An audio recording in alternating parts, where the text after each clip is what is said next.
ಆಲಿಕಲ್ಲು ಮಳೆ ಅಂತಂದ್ರೆ ತುಂಬಾ ಜನ ಖುಷಿ ಆದ್ರೆ ಇಲ್ಲಿ ಕೆಲವೊಬ್ಬರಿಗೆ ಬೇಸರ ಕೂಡ ಆಗುತ್ತೆ. ಕಾರಣ ಏನು ಅಂತಂದ್ರೆ ಇದರಿಂದ ಬೆಳೆ ನಾಶ ಕೂಡ ಆಗುತ್ತೆ. ಬಳ್ಳಾರಿ ಜಿಲ್ಲೆಯಾದ್ಯಂತ ಇದೀಗ ತಡರಾತ್ರಿ ಆಲಿಕಲ್ಲು ಮಳೆ ಬಿದ್ದಿತ್ತು. ಇದರಿಂದ ಆಲಿಕಲ್ಲು ಸಹಿತ ಸುರಿದಿರುವಂತಹ ಮಳೆಯಿಂದ ಭತ್ತದ ನಾಶ ಆಗಿದೆ. ಭತ್ತದ ಬೆಳೆ ಎಲ್ಲವೂ ಕೂಡ ಸಂಪೂರ್ಣವಾಗಿ ನಾಶ ಆಗಿದೆ.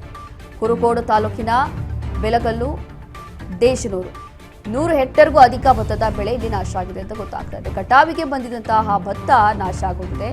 ರೈತರು ಕಂಗಾಲಾಗಿದ್ದಾರೆ. ಲಕ್ಷಾಂತರ ಹಣ ಖರ್ಚು ಮಾಡಿ ಭತ್ತವನ್ನ ಬೆಳೆದಿರುವಂತಹ ರೈತರು ಇದರಿಂದ ಈ ಒಂದು ಆಲಿಕಲ್ಲು ಮಳೆಯಿಂದ ಸಂಪೂರ್ಣವಾಗಿ ನಾಶ ಆಗಿದೆ ಅನ್ನೋದು ಗೊತ್ತಾಗ್ತಾ ಇದೆ. ಹಾಗಾಗಿ ಅಂದ್ರೆ ಪ್ರತಿ ಬಾರಿ ಯಾವಾಗ ಇಂಥ ಒಂದು ಮಳೆಯಿಂದ ದಿಢೀರಾಗಿ ಈ ರೀತಿಯಾಗಿ ಬರುವಂತ ಮಳೆಯಿಂದ ರೈತರಿಗೆ ಸಂಕಷ್ಟ ಆದ್ರೆ ಅಥವಾ ಅವರಿಗೆ ನಷ್ಟ ಆದ್ರೆ ರಾಜ್ಯ ಸರ್ಕಾರ ಪ್ರತಿ ಬಾರಿ ಅವರಿಗೆ ಏನೋ ಒಂದು ಪರಿಹಾರವನ್ನ ಕೊಡುತ್ತೆ. ಸರ್ಕಾರದಿಂದ ಏನೋ ಒಂದು ಅವರಿಗೆ ಸಹಾಯ ಆಗತ್ತೆ. ಹಾಗಾಗಿ ಬಹುಶಃ ಈ ಬಾರಿಯೂ ಕೂಡ ಈಗ ಕಳೆದ 2 ದಿನಗಳಿಂದ ಬಂದಿರುವಂತಹ ಆಲಿಕಲ್ಲು ಮಳೆಯಿಂದ ಏನು ನಷ್ಟ ಆಗ್ತಿದೆಯಲ್ಲ, ಬಹುಶಃ ಈಗಲೂ ಕೂಡ ಸರ್ಕಾರ ಇದಕ್ಕೆ ಏನಾದರೂ ಅವರಿಗೆ ಸಹಾಯ ಮಾಡುತ್ತಾ ಅಥವಾ ಪರಿಹಾರಧನ ಏನಾದರೂ ಕೊಡುತ್ತಾ ಅನ್ನೋಂಥದ್ದು ನೋಡಬೇಕಾಗುತ್ತೆ. ಇಂತಹ ಸಂದರ್ಭದಲ್ಲಿ ಸರ್ಕಾರ ಎಚ್ಚೆತ್ತುಕೊಳ್ಬೇಕು ಅಥವಾ ಅವ್ರಿಗೇನೋ ಒಂದು ಆಶ್ರಯ ಮಾಡಿಕೊಡ್ಬೇಕಾಗತ್ತೆ. ಹಾಗಾಗಿ ಇದೀಗ ರೈತರಿಗೆ ಎಲ್ಲ ಕಡೆಯೂ ಕೂಡ ಈ ಒಂದು ಮಳೆಯಿಂದ ಆಗ್ತಾ ಇರುವಂಥ ನಷ್ಟ ಇದು. ಲಕ್ಷಾಂತರ ರೂಪಾಯಿ ಖರ್ಚು ಮಾಡಿ ಇಲ್ಲಿ ಭತ್ತವನ್ನು ಬೆಳೆದಿದ್ರು. ಇನ್ನೇನು ಕಟಾವಿಗೆ ಬಂದಿತ್ತು, ಎಲ್ಲವೂ ಕೂಡ ಆಲ್ಮೋಸ್ಟ್ ಮುಗಿದೋಗಿತ್ತು.